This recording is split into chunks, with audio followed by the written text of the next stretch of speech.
بسم اللہ الرحمن الرحیم نحمدہ ونصلی ونسلم علی رسول اللہ۔ پچھلے سبق میں ایک مسئلہ گزرا ہے، ٹھیک ہے۔ میں نے کہا تھا بورڈ ہوتا تو اچھے سے سمجھ میں آتا۔ ہم نے کہا تھا وفی زیتن میں مسئلہ تھا نا ایک،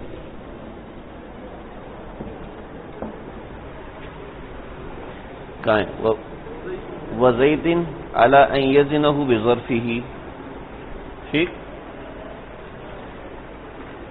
وزیتن اذا یزنہ بظرفہ۔ دیکھو میں برتن لے کے گیا اس کے پاس، مٹھائی والے کے پاس گیا میں، ٹھیک ہے۔ میں نے کہا یار اس میں شیرہ چاہیے مجھے، ٹھیک ہے، اس کے مطابق شیرہ چاہیے مجھے۔ تو اس نے کہا برتن کا وزن کتنا ہے؟ میں نے کہا کتنا بھی اس کو چھوڑو، برتن میں تولو، ادھر دیکھو۔ اس نے برتن میں تولا تو کتنا نکلا؟ 500 گرام،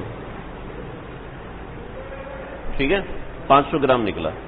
میں نے کہا 500 گرام میرے برتن کے مطابق مجھے 4 دفعہ تول دو، ٹھیک ہے۔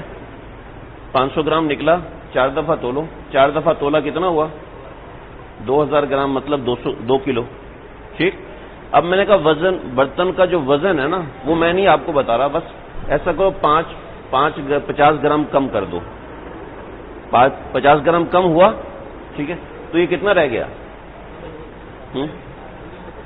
یہ 1900 گرام، لہذا اب مجھے 100 گرام مزید دے دو، سمجھ گئے؟ نہیں، برتن کے وزن کے مطابق مجھے، دیکھو میں نے گھی لیا ہے نا، برتن تو نہیں لیا نا، یہی تو میں سمجھانا چاہ رہا ہوں۔ دیکھو برتن کا وزن ہے نا، برتن میرا ہے، برتن کا وزن ہے، اب میں تو گھی لے رہا ہوں، میں برتن تو نہیں لے رہا نا، لہذا کتنا وزن کم ہو گیا؟ برتن سمیت 500 گرام ہے نا۔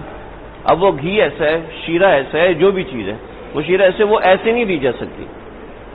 یہ پچھلے سبق کے مطابق میرے سے بیٹھ جاؤ، وہ ایسے تو نہیں دے سکتے نا، برتن میں ڈال کے دیں گے، برتن میں ڈال کے دیں گے۔ اب برتن کے وزن کے بقدر تو چیز کم ہو جاتی ہے نا۔ اب اس جو کم ہوئی ہے نا، اس میں لڑائی ہے، یہ مسئلہ اس کے متعلق ہے، ٹھیک ہے، سمجھ گئے؟ اب یہاں پر کہہ رہے ہیں کہ اگر برتن کا وزن معلوم نہیں ہے، بس میں کہتا ہوں کہ اتنا کم کر دیا، اتنا اپنے گھی میں سے آپ نے کم کر دیں اور بقیہ مجھے اتنا مجھے ڈال کے دے دیں، ٹھیک ہے۔ تو اگر یہ وزن معلوم نہیں ہے، برتن کا وزن معلوم نہیں ہے، تو بے جائز نہیں ہے، بے فاسد ہے، ٹھیک۔ لیکن اگر برتن کا وزن معلوم ہے، برتن کا وزن مجھے پتا ہے، میں نے پہلے برتن کا وزن کیا، وہ کتنا نکلا؟ وہ نکلا 50 گرام، ٹھیک ہے۔ اب میں 100 گرام، 200 گرام، اب میں 200 گرام لے سکتا ہوں مزید، یہ 1800 ہوا، نہیں سمجھے؟ دیکھو بات سنو، ایک دفعہ تولا کتنا نکلا؟ 450 گرام، دوسری دفعہ تولا کتنا نکلا؟ 450 گرام، تیسری دفعہ تولا 450 گرام، چوتھی دفعہ تولا 450 گرام، اصل میں یہ نکلا تھا 500 گرام، یہ اصل میں 500 گرام نکلا تھا، ٹھیک ہے۔ برتن کا وزن ہے 50 گرام، تو گھی کتنا ملا آپ کو؟ گھی ملا 1800 گرام، گھی 1800 گرام ملا نا، تو اس کا کیا مطلب ہوا؟ برتن 200 گرام کا ہے، برتن جب برتن 200 گرام کا ہے تو اب یہ 200 گرام میرے لیے لینا درست ہے، ٹھیک ہے، سمجھ رہے ہو؟ نہیں سمجھے؟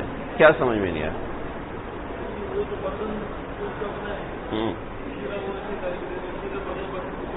تولا نہیں جا سکتا، تو شیرہ لینا کتنا ہے؟ شیرہ 2 کلو لینا ہے، میں نے 2 کلو لینا ہے۔ اب وہ برتن میں تولتا ہے 500 گرام نکلا، پھر 500 گرام، پھر 500 گرام، پھر 500 گرام، ٹوٹل کتنا ہوا؟ 2000، ٹھیک۔ برتن کا وزن کہاں سے کہاں گیا؟ تو کہہ رہے ہیں جب معلوم نہیں ہے تو 200 گرام کم کرنا صحیح نہیں ہے، ٹھیک ہے۔ اگر معلوم ہے تو پھر کم کرنا صحیح ہے، یعنی بند تو 200 گرام رہے، لیکن میں کہہ رہا ہوں 1800 گرام ہے یہ، ٹھیک ہے۔ 1800 گرام کرنا اس وقت صحیح ہے، یعنی پیسے میں 1800 گرام سے دوں گا یا 200 گرام اس سے مزید دوں گا، ٹھیک ہے۔ کیوں صحیح ہے؟ کب صحیح ہے؟ جب وزن پتا ہو، جب وزن پتہ نہیں ہوگا پھر صحیح نہیں ہے، سمجھ میں آیا؟ بس وہی تو کہہ رہے ہیں کہ پیسے 2 کلو کے دے رہے ہیں، پیسے ہم دے رہے ہیں 2 کلو کے، ٹھیک ہے، لیکن 2 کلو گھی کے دے رہے ہیں یا برتن کے بھی دے رہے ہیں؟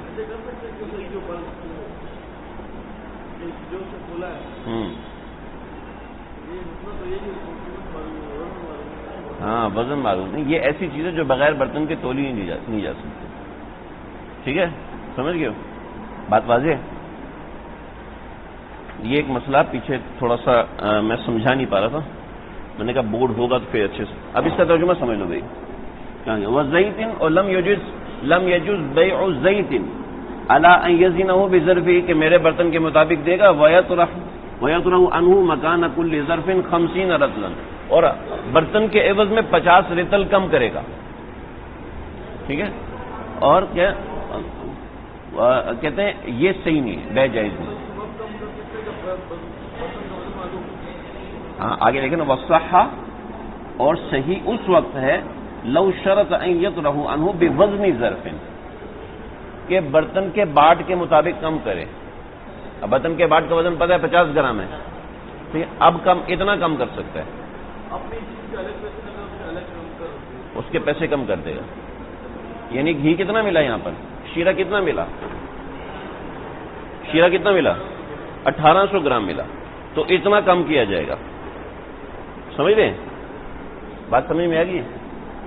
اچھا تولنے کے بعد اس کو تو نہیں کم کر سکتے نا، یعنی تولنے کے بعد اس کو نکال نہیں سکتے، تولنے کے بعد بھی وزن کے مطابق ہی نکالنا ہوگا، برتن سے ہی نکالنا ہوگا، سمجھ گئے؟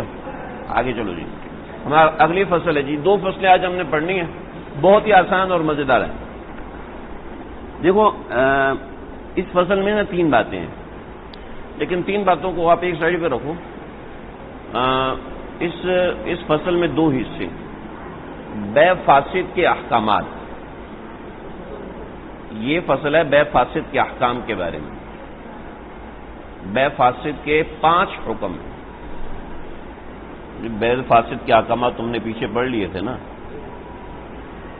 چلو وہ وجوہ بیع فاسد تھی نا، وہ وجوہ بیع الفاسد تھی، وہ ہم نے 21 وجوہات پڑھی، لیکن اس کے ساتھ ہم نے حکم پڑھا نا، جائز ہے یا ناجائز ہے، پڑھا نا، تو پھر الگ سے احکامات کیوں بتا رہے ہیں؟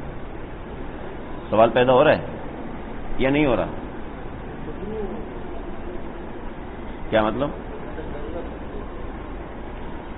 میں کہہ رہا ہوں سوال ذہن میں سوال پیدا ہو رہا ہے، جب یہ کہا ہے کہ بابو فصل فی بیانی احکام البیع الفاسد، بے فاسد کے احکامات کے بارے میں یہ فصل ہے، صحیح ہے؟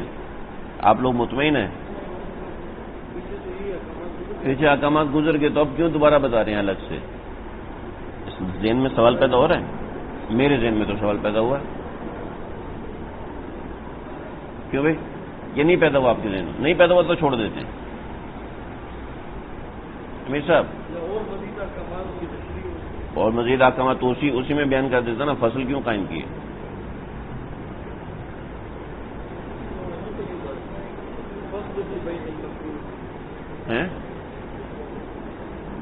اس کو چھوڑو یار، وہ اگلی فصل کے بارے میں لکھا ہوا، وہ اگلی فصل کے بارے میں لکھا ہوا ہے، وہ تو اگلی فصل ہے، نہیں وہ اور چیز ہے، یہ اور چیز، جب وہ فصل آئے گی تو اس وقت دیکھیں گے۔ سوال پیدا ہو رہا ہے کہ نہیں ہو رہا؟ نہیں ہو رہا تو چھوڑ دیتے ہیں ایسے ہی، میں کیا ہے، فَإِن قِيلَ قُلْتُ، میں اس کے خلاف ہوں، لیکن اگر واقعتاً سوال پیدا ہو رہا ہے، حاشی واشی میں نہیں لکھا ہوا، یہ دماغ سے نکالی ہوئی بات ہے۔ دیکھو پیچھے بتایا نا کہ وَجَمْعُ بَيْنَ حُرٍّ وَعَبْدٍ وَشَاةٍ زَكِيَّةٍ وَمَيْتَةٍ، ٹھیک ہے، پیچھے یہ تھا نا، وہاں تو یہ کیا تھا، بے جائز نہیں ہے، تو یہ بھی تو حکم ہے، تو یہاں پر حکم کیا بتا رہے ہیں بھائی؟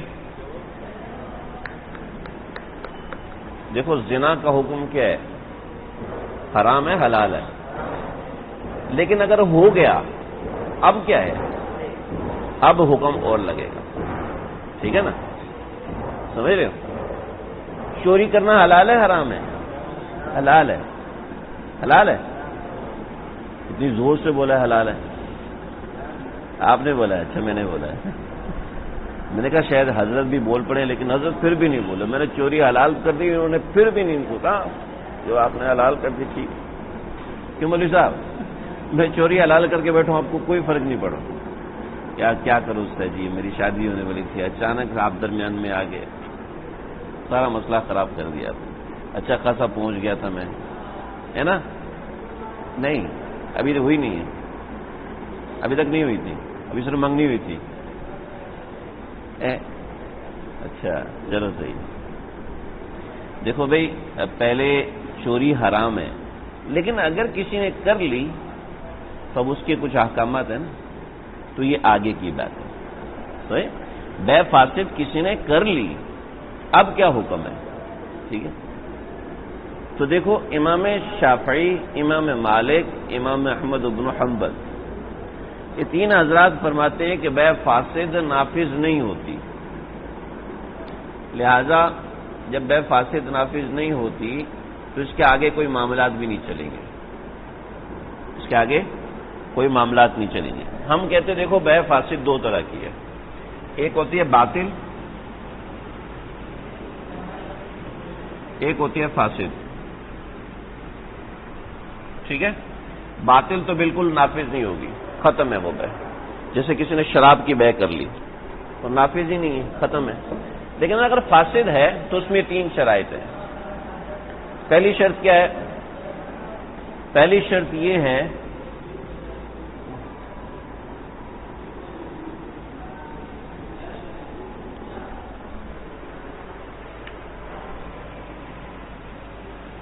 قبضہ ہے مشتری کا. ٹھیک ہے، دوسری شرط ہے بائع کی رضا ہے. ٹھیک ہے، اور تیسری طرف عوضین ہے، یعنی کوئی عوض ہونا چاہیے. دوسری طرف اگر شراب ہے تو پھر آزاد آدمی ہے تو پھر بے نافذ نہیں ہوگی. یہ تین شرطیں، قبضہ، رضائے بائع کی رضامندی سے قبضہ ہے. ٹھیک ہے، اور تیسرا ہے کہ مال جو ہے وہ عوض ہونا چاہیے. سمجھے؟ ایسے نہیں شراب ہو یا کوئی بے فاسد کیوں ہوئی ہے؟ کوئی شرط ایسی رکھ دی تھی، اس وجہ سے بے فاسد ہوگی.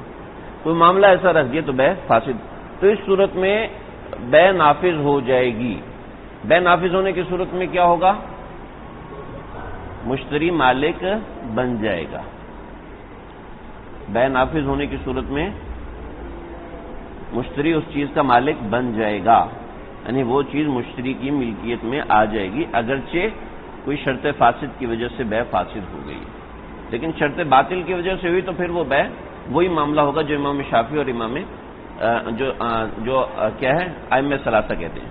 ٹھیک ہے جی، سمجھ لو. دیکھو بھائی اذا قبض المشتری، جب مشتری نے قبضہ کر لیا المبیع مبیع کے اوپر، فی البیع الفاسد، بے فاسد کے اندر قبضہ کر لیا، پہلی شرط ہو گئی.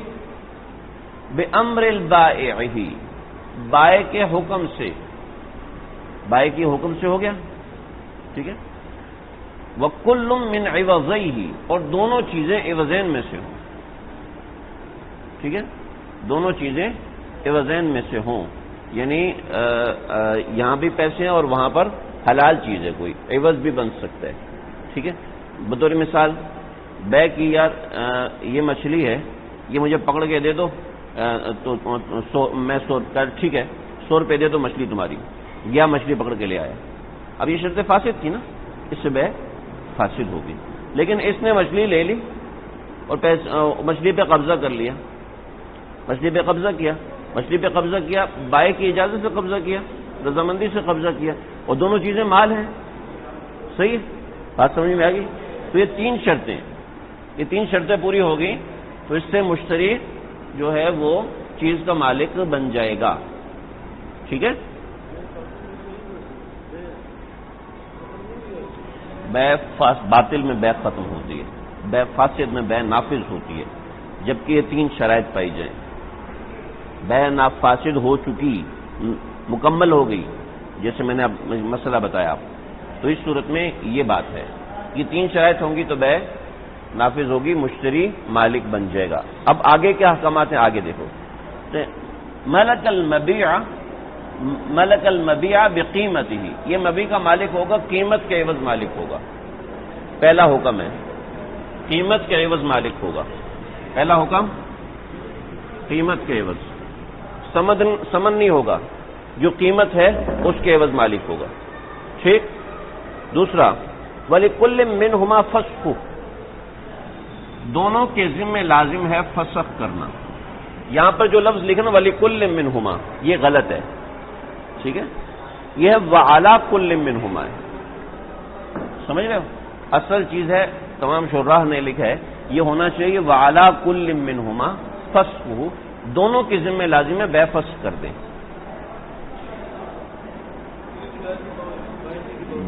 باوجود مشتری مالک ہو گیا، مالک ہونے سے بہت سے احکامات تبدیل ہوتے ہیں کہ نہیں ہوتے؟ سمجھے؟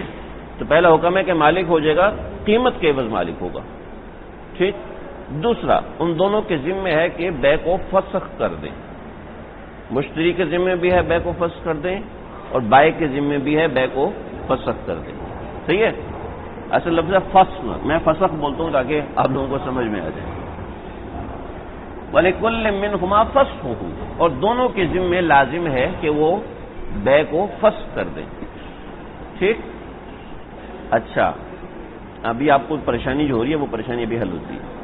الا، سوائے اس کے کہیں یبیع المشتری، مشتری نے آگے بیچ دیا، او یہبہ، یا مشتری نے ہدیہ کر دیا، او یحرر، یا مبی نے او یحرر، یا اس نے اس کو غلام تھا اس کو آزاد کر دیا، او یبنی،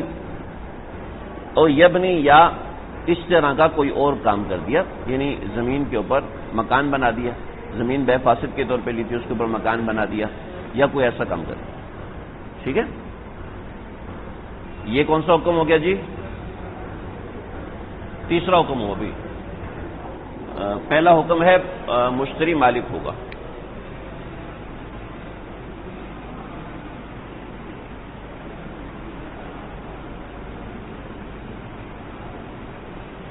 پہلا حکم ہے مشتری مالک ہوگا کہ ملک المبیع، مشتری مالک ہو جائے گا. دوسرا حکم ہے قیمت کے عوض میں مالک ہوگا. تیسرا حکم ہوگا کہ دونوں کے ذمہ ہے بے کو فسخ کر دیں. ٹھیک ہے. لیکن بے کے فسخ ہونے میں استثناء ہے کہ اگر مشتری نے اس میں کوئی ایسا تصرف کر لیا ہے تو اس صورت میں اب بے فسخ نہیں ہو سکتی، اب مجبوراً بے نافذ ہو جائے گی. کیوں نافذ ہو جائے گی؟ نقصان ہے اس کے اندر. ٹھیک ہے.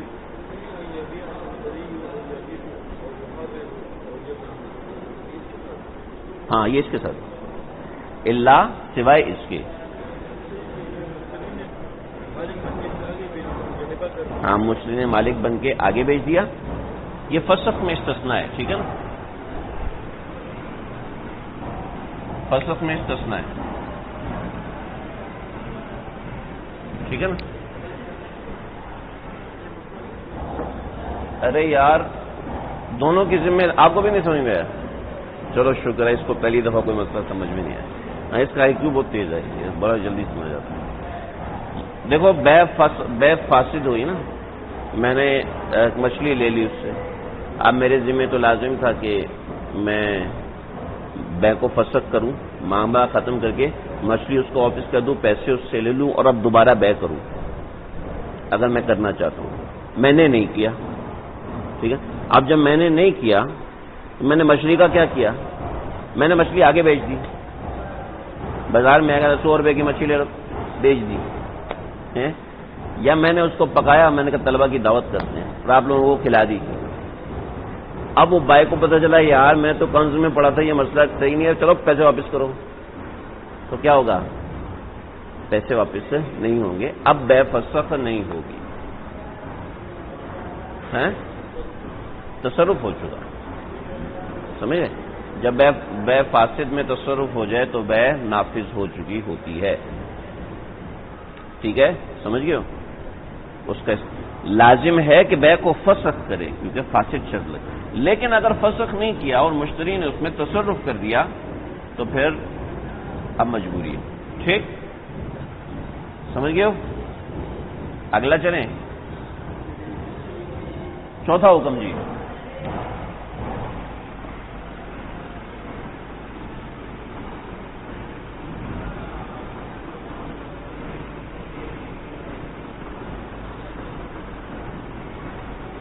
یہ لکھائی میرے سے بہتر کرنا بھائی، میرے سے خراب لکھائی نہیں کرنی.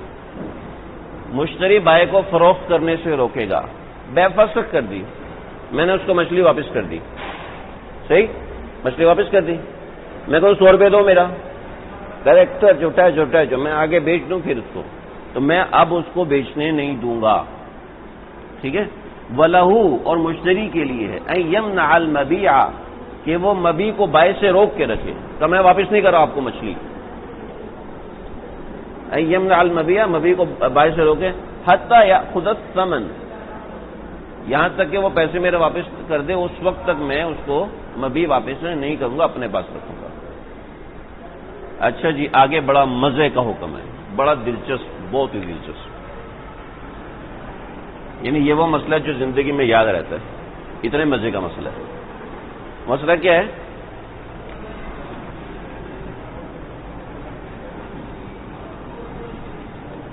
بائع کا نفع درست ہے، مشتری کا نفع درست نہیں. اس کا اصول ہے بھی، بائع کا نفع درست ہے، مشتری کا نفع درست نہیں. یہ ایک مسئلہ بتایا ہوا ہے. ٹھیک ہے. بائع نے مشتری سے کیا خریدا؟ باندھی خریدی.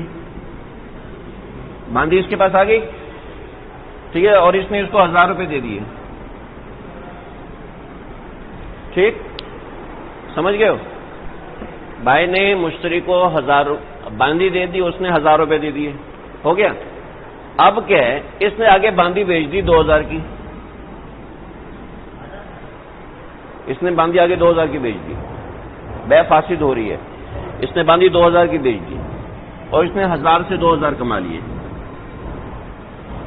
ٹھیک ہے. اس نے باندھی پہ 2000 نفع کمایا، چھوڑ دو 2000 کی بیچی، 2000 نفع کمایا. اس نے 1000 پہ 2000 روپے نفع کمایا. بائع کے لیے نفع کمانا جائز ہے، مشتری کے لیے نفع کمانا جائز نہیں ہے.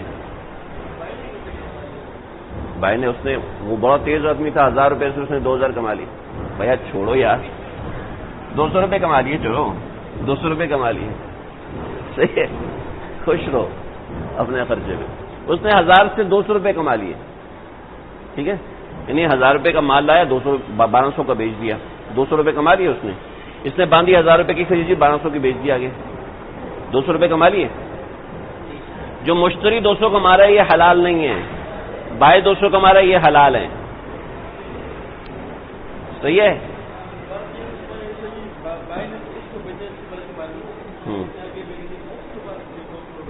اس کے بعد 1000 روپے آ گیا نا، اس نے فری میں تو نہیں بانٹی نا، 1000 روپے آ گئے. اب اس نے 1000 روپے تجارت میں لگائے، ہاں کوئی اور کام کیے، اس سے 1200 کما لیے، تو 200 اس کا منافع ہو گیا. 200 اس کا مسئلہ سمجھ میں آ گیا. صورت مسئلہ سمجھو. یہ جو سوال کرتا ہے بہت اچھا ہے، یہ صورت مسئلہ سمجھنا چاہتا ہے. آپ لوگ صورت مسئلہ سمجھو. سمجھ گئے بھائی؟ ٹھیک ہے.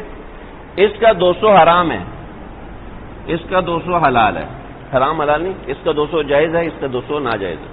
کیا وجہ ہے؟ وجہ اس کی یہ ہے کہ ثمن متعین نہیں ہوتا. ثمن ایک وصف ہے، وصف متعین نہیں ہوتا. ٹھیک ہے. اور جب وصف متعین نہیں ہوتا تو فساد بھی جب غیر متعین میں جو فساد ہوتا ہے وہ قابل قبول نہیں ہوتا. متعین میں جو فساد ہوتا ہے وہ قابل قبول ہوتا ہے. باندھی متعین ہے، اس میں جو فساد ہے اس فساد کے اوپر نفع کمانا جائز نہیں ہے. متعین پہ نفع کمانا جائز نہیں ہے. ٹھیک ہے. غیر متعین فساد پہ نفع کمانا جائز ہے.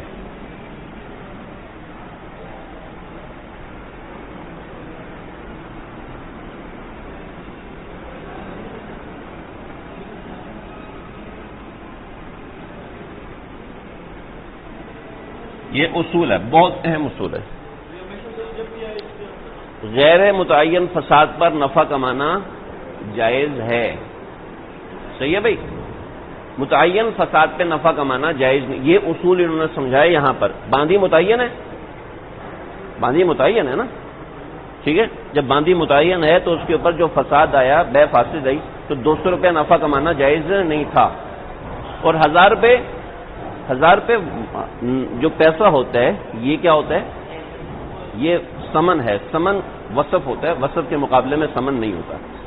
سمجھ رہے؟ نہیں، میں کہتا ہوں یار 1000 روپے کی یہ چیز لو، آپ کہتے ہو یہ 1000 روپیہ تو جو میرے جیب میں رکھا ہوا ہے، یہ یہاں رکھا ہوا ہے، یہ یہاں رکھا ہی، کون سے والا 1000 روپیہ؟ کہتے جو مرضی 1000 روپیہ دے بھائی، مجھے تمہاری جیب میں رکھا ہوا ہے یہ والا رکھا ہوا ہے، یہ اس سے کیا مطلب ہے؟ ایک ہمارا دوست ہے بہت شرارتی ہے، اس نے مجھ سے مسئلہ پوچھا، شرارتی ہے بتا رہا ہوں، اس لیے مسئلہ بھی میں نے اس مسئلے کا جواب بھی شرارت کے ساتھ دیا۔ کہتا ہے شلوار کی جیب میں پیسے رکھے ہوئے ہیں تو یہ پیسے رکھنا جائز ہے؟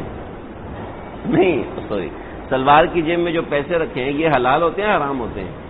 میں نے کہا اگر نئی نئی شادی ہوئی ہے نا تو پھر حرام ہے، ٹھیک، اگر پرانی شادی ہے بیوی سے تنگ آیا پھر حلال ہے۔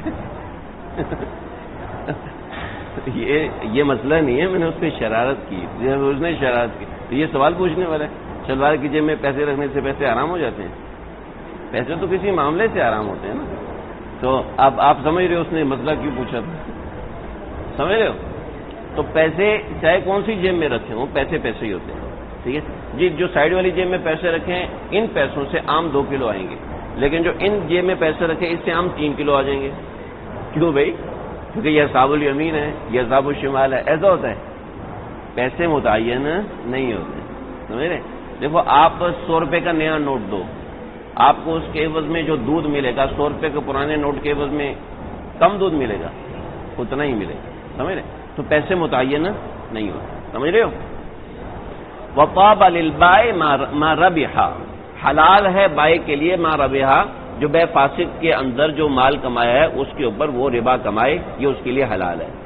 وَلَا لِلْمُشْتَرِي، لیکن مشتری کے لیے حلال نہیں ہے۔ یہی اسی مسئلے کو تو سمجھا ہے، سمجھ رہے ہو؟ وجہ سمجھ میں آ گئی؟ یہ 5واں عمل ہے، ٹھیک۔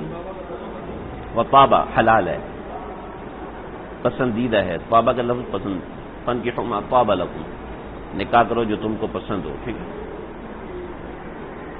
اچھا جی، ایک اور بڑا مسئلہ اسی سے جڑتا ہوا، اسی سے ملتا ہوا ایک مسئلہ ہے، وہ یہاں پر ذکر کر دیے ضمنی طور پر۔ وَلَوْ ادَّعَى عَلَىٰ آخِرٍ دَرَاهِمَ فَقَضَاهَا۔ دیکھو بھائی، زید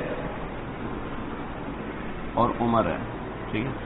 زید نے کہا کہ عمر نے 500 دینے تھے، عمر نے کہا زید نے میرے 500 دینے تھے، ٹھیک ہے، اور اس سے 500 لے لیے، بات دعویٰ کیا۔ اب زید بیچارہ سیدھا سا آدمی کہتا ہے یار کیا لڑائی کروں، تو دے دو 500، حالانکہ نہیں بنتے تھے، یہ 500 لے لیے۔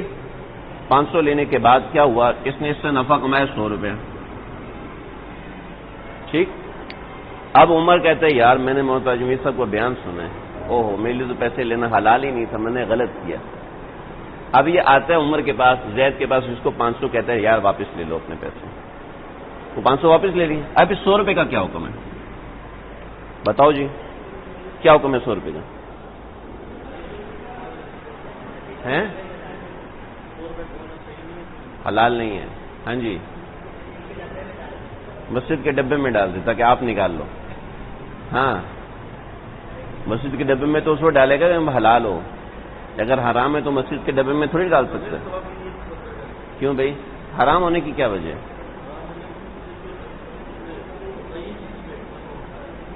500 روپے متعین ہے، 500 روپے متعین ہے، یہی تو بتا رہا ہوں، اسی غیر متعین فساد پر نفع کمانا جائز ہے، یہ صحیح ہے، یہ 100 روپے اس کے لیے جائز ہیں، حلال ہیں، سمجھ رہے ہو؟ دیکھو ولو ادعا علی آخر، اگر عمر نے زید کے اوپر دعویٰ کیا دراہم، کچھ دراہم کا 500 کا، فقضاها ایاہ، اور اس کے بارے میں فیصلہ ہو گیا، ٹھیک ہے، ہاں، ایاہ، اسی کے بارے میں فیصلہ ہو گیا، فقضاها ایاہ، اس دعوے کے مطابق فیصلہ ہو گیا، ٹھیک۔ ثم تصدقا، پھر دونوں نے تصدیق کر دی اس بات کی کہ انہ لا شیء علیہ، کہ وہ زید کے اوپر کچھ بھی نہیں تھا، طاب لہ ربحہ، تو یہ جو نفع کمائے یہ اس کے لیے حلال ہے، ہاں جو نفع ہے اس کے لیے حلال ہے، ٹھیک ہے جی، سمجھ گئے ہو؟ وجہ کیا ہے؟ غیر متعین چیز پر، ٹھیک ہے، سمجھ گئے ہو؟ اگلی فصل بڑی مزیدار ہے. 5 باتیں بس، صرف 5 باتیں. اور یہ فراڈی قسم کے لوگ ہوتے ہیں، ان کی باتیں بڑی مزیدار ہوتی ہیں. یہ فراڈی قسم کے لوگ ہوتے ہیں نا، ان کی باتیں بڑی شریف لوگ. صبح اٹھ کے نماز پڑھتا ہوں، پھر کھانا کھاتا ہوں، پھر سو جاتا ہوں، پھر اٹھ جاتا ہوں. اس میں کیا مزہ ہے؟ صبح اٹھتے دیکھتا ہوں کون جا رہا ہے، ہاں کون جگہ ہوا ہے. جو جگہ ہوا ہے ٹھیک ہے، جو غائب ہے اس کی قمیض اٹھا کے لے گئے. ایسے لوگوں کے ساتھ بیٹھنے کا بڑا مزہ آتا ہے. اچھا جی، دیکھو یہ فراڈی قسم کے لوگ. ایسے احکامات جہاں بے مکروہ ہو جاتی ہے، فراڈی قسم کے لوگ ہیں، ان کی حرکتیں ایسی ہوتی ہیں. وَكَرِهَ النَّجَشُ، بے نجش مکروہ ہے. نجش کیا ہوتا ہے؟ نجش یہ ہوتا ہے، آپ کا نام کیا ہے؟ عبدالسمیع آیا دکان کے اوپر. مجھے احمد نے بتایا عبدالسمیع بڑا پیسے والا آدمی ہے، اس کو پرواہ نہیں ہوتی چیزوں کی. تو کہتا ہے بھائی یہ ٹی وی کتنے کا دو گے؟ تو دکاندار کہتا ہے سر یہ آپ کے لیے 2000 کا ہے. میں کہوں یار یہ مجھے چاہیے، میں اس کے 4000 دینے کو تیار ہوں.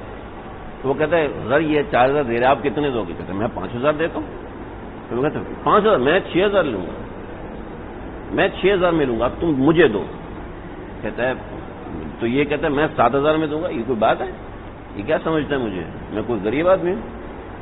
اچھا ایسا بہت ہوتا ہے، یہ ڈرامہ نہیں ہے، یہ بہت ہوتا ہے دنیا میں، بہت ہے.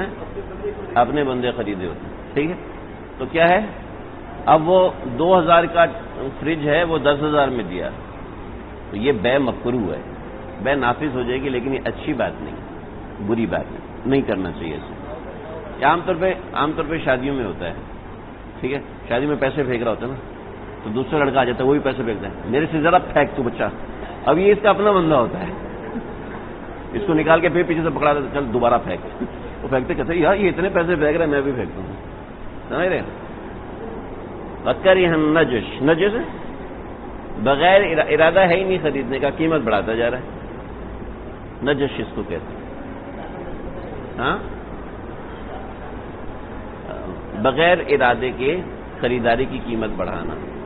نجش ایک معاملے کا نام ہے. ٹھیک ہے، آپ نجش کا ترجمہ نجش کر کے درمیان میں بریکٹ کے ساتھ آگے لکھ سکتے ہیں کہ بغیر ارادے کی قیمت بڑھانا. وَالصَّوْمُ عَلَى صَوْمِ غَيْرِهِ، کیا نام؟ سمیع اللہ سودا کر چکا ہے. سمیع اللہ سودا کر چکا ہے، یار یہ بیگ نا میرا ہو گیا، یہ لو 2000 روپے. ٹھیک ہے، اوپر سے آ گیا احمد، کہتا ہے مجھے تو یہ بیگ چاہیے تھا کیونکہ یہ جو ہے میری بیوی کی نشانی ہے، مجھے یہی چاہیے. صحیح ہے، اب مجھے یہی چاہیے اور یہ دو مجھے. کہتا نہیں بھائی میں نہیں دوں گا. کتنے کا بھی؟ میں نے اس کو 2000 کا بیچا. نہیں بھائی آپ مجھے 3000 کا دے دو. اب دکاندار جو ہے مجھے دے بغیر اس کو دے دے تو یہ بے مکروہ ہے. مکروہ کا مطلب مکروہ تحریمی ہے، حرام کے قریب. مکروہ تحریمی ہے. یہ فصل فیما یکرہ. مسئلہ یہ ہے کہ سوم ہوگی، بے ہوگی، بے ہونے کے بعد سوم بن جاتا ہے. معاملہ ہو گیا، معاملہ ہونے کے بعد اب وصولی باقی ہے. اب آپ آگے اور آپ نے آ کے میرے سودے کے اوپر سودا لگا دیا. قربانی کے جانوروں پہ ایسا بہت ہوتا ہے، ایسا بہت ہوتا ہے. ایک جانور پورا دن منڈی میں گھومے. اچھا یہ پہلے والا مسئلہ بھی قربانی کے جانوروں میں بہت ہوتا ہے. یہ بہت سے فضول لوگ ہیں، وہ جو صبح چلتے ہیں منڈی میں گھستے ہیں اور رات تک منڈی میں رہتے ہیں، رات 2-3 بجے تک دکانداروں کا دماغ کھا جاتے ہیں. یہی کرتے ہیں. کیا کتنے کا جانور ہے؟ 1,20,000 کا. 35,000 کا دو گے؟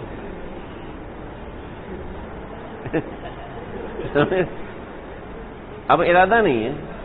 ٹھیک ہے، اور لگا ہوا ہے. اسی طریقے سے قیمت کم کرنا، اسی طریقے سے قیمت بڑھانا. سوم والا سومی غیری. میں نے جانور خرید لیا تھا، ٹھیک ہے، اب میں کہہ رہا ہوں یار گاڑی منگوائی میں ڈن ہو گیا 1,20,000 کا. آدمی آ گئے یار یہ جانور پچھلے سال ہم نے ایسا ہی جانور لیا، اس سال ہمیں یہی چاہیے، پچھلے سال ہم نے آپ سے لیا تھا، اس سال بھی آپ ہی سے لینا ہے، ہمیں 1,50 کا دے دو. اب یا تو میں پورے دن کی خواری ہٹا کے 30,000 اس کو مزید دے دوں، ٹھیک ہے، یا پھر میں پیچھے ہٹ جاؤں، میرا نقصان ہے نا. تو صوم علی صوم غیری، دوسرے کے بھاؤ پر بھاؤ لگانا، یہ درست نہیں، یہ مکروہ تحریمی ہے. ٹھیک ہے. تلقی الجلبی، تلقی الجلبی ایسا ہوتا ہے سبزی منڈی میں ٹرک پہنچتے ہیں پنجاب سے، ٹھیک ہے، یہاں کے تاجر نکلتے ہیں حیدرآباد، کہتے ہیں یار تم کراچی جاؤ گے وہاں سامان بیچو گے، مجھے دے دو، میں لے جاؤں گا، ٹول ٹیکس بھی میں دوں گا، ٹرک کا خرچہ بھی میں دوں گا، یہ مجھے دوں. ٹھیک ہے.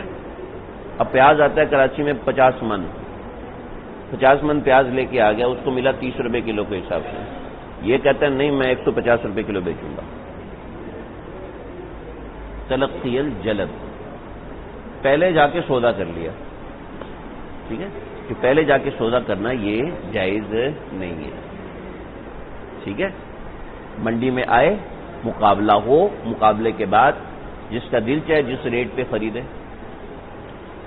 پیاز والے، آلو والے، انہوں نے اپنا آلو 3 دن میں بیچنا ہوتا ہے. ٹھیک ہے. کراچی تک آنے میں ان کا خرچہ ہے 50,000 روپیہ. یہ وہاں جاتا ہے اور پہلے سے خرید لیتا ہے، کہتا ہے 50,000 خرچہ کرنے کی ضرورت نہیں، میں دیتے ہوں. ان کو بیچ دیا، خود کراچی میں لا کے پورے کراچی کو آلو مہنگا بیچ رہا ہے. سنتے ہو کبھی چینی کا بحران ہوا، کبھی گھی کا بحران، سنتے ہو آپ کبھی کبھار؟ جو مدرسے میں رہنے والے عام طور پہ ان کو تو نہیں پتا ہوتا، لیکن جو تھوڑا سا باہر رہتے ہیں ان کو پتا ہوتا ہے چینی مہنگی ہوگی، یہ مہنگا ہو گیا. اسی وجہ سے ہوتا ہے کہ جا کے پہلے خرید لیتے ہیں اور پھر آپ کو مہنگا بیچتے ہیں. رستے میں پکڑ لیتے ہیں یا انہی کے علاقے میں جا کر پکڑ لیتے ہیں،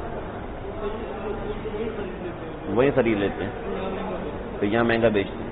تو تلقی الجلب صحیح ہے. آگے دیکھو.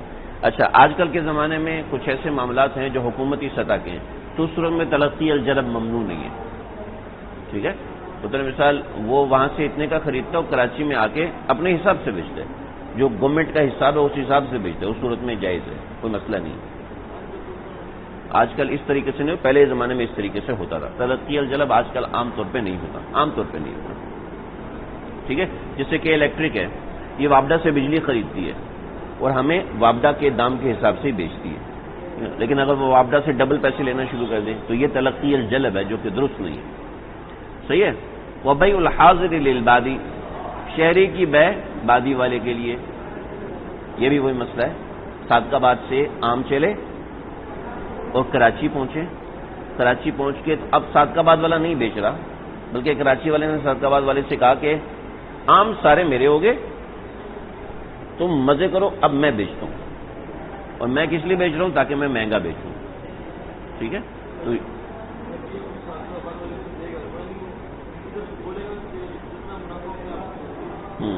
نہیں، یہ کہتا ہے آپ نے سامان لے آئے، یہاں پر کراچی میں لے، سبزی منڈی پہنچا دی، آگے بیچنا میرا کام ہے، آپ جا کے آرام کرو. کیوں؟ کیونکہ شہر والوں کو میں جانتا ہوں یہ تمہیں الو بنائیں گے. تو یہ بیچ کے اس کو پیسے دے گا نا، یا پھر یہ اس سے خرید لے گا سارا اور لوگوں کو بیچے گا. یہ بھی تلقی الجلب ہی کی ایک صورت ہے.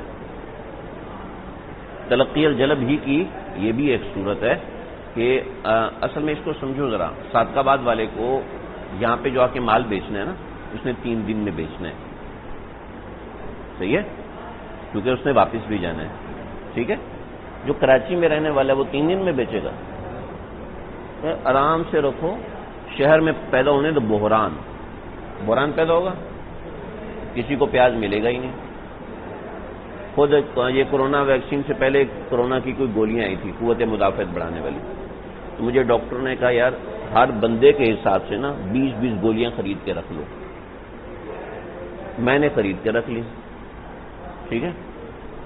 2 دن کے بعد وہ گولی کہیں سے نہیں مل رہی تھی. اچھا، چند ایک سٹور سے مل رہی تھی 3 گنا قیمت کے اوپر، 3 گنا قیمت کے اوپر. کہ چیز پہلے اب 3 گنا قیمت کے اوپر کیسے مل رہی؟ کیونکہ اس بندے کو پتا تھا یہ گولیاں سٹور ہونے والی ہیں. چنانچہ وہ گولیاں سٹور ہو گئیں، سٹور ہونے کے بعد غائب ہو گئی. جب جیسی مارکیٹ سے گئے لوگ گھبرا گئے، یار پتہ نہیں ملے گی نہیں ملے گی. صحیح ہے. تو یہ مسئلہ ہوتا ہے. میں نے کہا مجھے ضائع کی اور اللہ کا شکر ہے کھانے کی ضرورت نہیں پڑی. میں وہ میڈیکل سٹور والا تھوڑی ہوں. تو یہ کیا کیا تھا؟ یہ انہوں نے کیا کیا تھا؟ بیع الحاضری، بیع الحاضری یعنی یہ فارمیسی والے للبادی جو کمپنی والے بنا رہے ہیں، یہ ان سے لے کے اپنے پاس محفوظ کر لیا. اور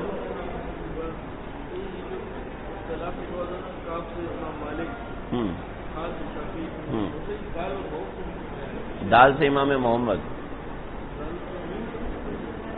نہیں، میم سے اچھا، اس میں ان نسخوں میں بعض جگہ غلطی ہے، جیسے یہ احکامات کے حوالے سے بھی ان میں غلطی کی ہوئی ہے. ان چیزوں پہ زیادہ نہ فوکس کریں، حاشی میں فوکس کریں. حاشی میں کئی دفعہ چیزوں جو اوپر دال میم فا لکھے ہوتے ہیں یہ بعض دفعہ بہت کم چیزیں بتاتے ہیں، بعض دفعہ بتا دیتے ہیں. اور یہ اصل میں یہ امتحان میں نہیں آئے گا، ٹھیک ہے؟ امتحان میں یہ نہیں آئے گا کاف اور دال لکھا ہوا نہیں آئے گا. ہاں نہیں، دال جو ہے، دال تو امام محمد کا ہے، ٹھیک ہے، اور کاف امام مالک کا ہے، ٹھیک ہے. واؤ کا مجھے ابھی تک، واؤ تو مجھے ابھی تک خود بھی نظر نہیں آیا. کہیں نظر آیا تو مجھے بتانا ہے. اچھا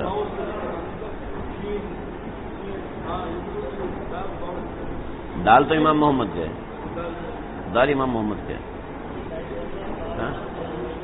ہے. سیوے تو نحف کے امام تو نہیں یار، ان کے لیے آئے گا تو ہاں آئے گا، ٹھیک ہے. اچھا جی دیکھو، بیع الحاضر للبادی سمجھ میں آ گیا؟ تھوڑا سا رہ گیا، ہم اس کو پورا کریں. بیع عند اذان الجمعہ، اذان جمعہ کے وقت بیع کرنا جائز ہے؟ ناجائز ہے؟ واہ جی واہ، جاگ رہے ہیں آپ، ابھی تک سوئے ہوئے ہیں. ابھی میں نے ناجائز کو جائز بنا دیا، پھر بھی آپ سوئے ہوئے. خیال کرو، ٹھیک ہے. پہلی اذان اول، اس سے اذان اول مراد ہے، ٹھیک ہے. جیسے یہ اختلاف لکھا ہوا ہے نا، کاف اور دال لکھا ہوا ہے، وہ کہتے ہیں اذان ثانی مراد ہے. ہمارے ہاں اذان اول مراد ہے. اس لیے ہمارے بعض بزرگ حضرات فرماتے ہیں کہ اذان اول تقریر کے بعد کرنی چاہیے. مفتی رشید صاحب کا بڑا سخت موقع، وہ کہتے ہیں جمعے کی تقریر نہیں ہونی چاہیے. ہاں تمام تفصیل، بے شمار مسئلے، بہترین کتاب ہے، 6-7 جلدیں، بہترین پڑھنے والی کتاب ہے، طلباء کے خاص طور پہ پڑھنے والی کتاب ہے. کنز کے مسئلے نہیں، وہ مروجہ مسائل، فقہی مسائل، جو جدید فقہی مسائل ہے وہ لکھی ہوئے ہیں. لا بیع من یزید، بیع من یزید کہتے ہیں بیع نیلامی کو. من یزید، من یزید، من یزید، من یزید کیا مطلب ہے؟ اس کو کہتے ہیں من یزید. یہ بورڈ کتنے کا جی؟ میں اس کو 100 روپے کا دے رہا ہوں. ایک بندہ کہتا ہے میں 100 کا خریدوں، کہتا ہے من یزید، کون زیادہ دے گا؟ کہتا ہے میں 200 کا دے رہا ہوں، میں 200 کا لے رہا ہوں. میں کہوں من یزید، تو میں 300 کا لے رہا ہوں. من یزید، تو 500 کا لے رہا ہوں. من یزید، ٹھیک ہے.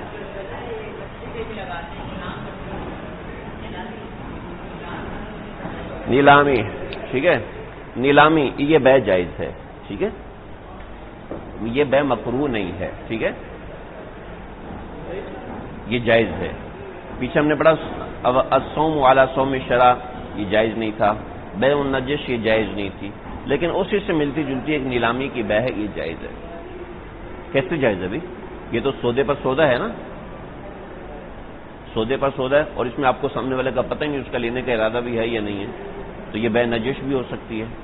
لیکن یہ چونکہ پہلے سے طے ہے کہ یہ نیلام کر رہا ہے، ٹھیک ہے، تو نیلام ہونے کی وجہ سے کسی کے ارادے اور نیت کے اوپر کوئی مسئلہ نہیں ہے.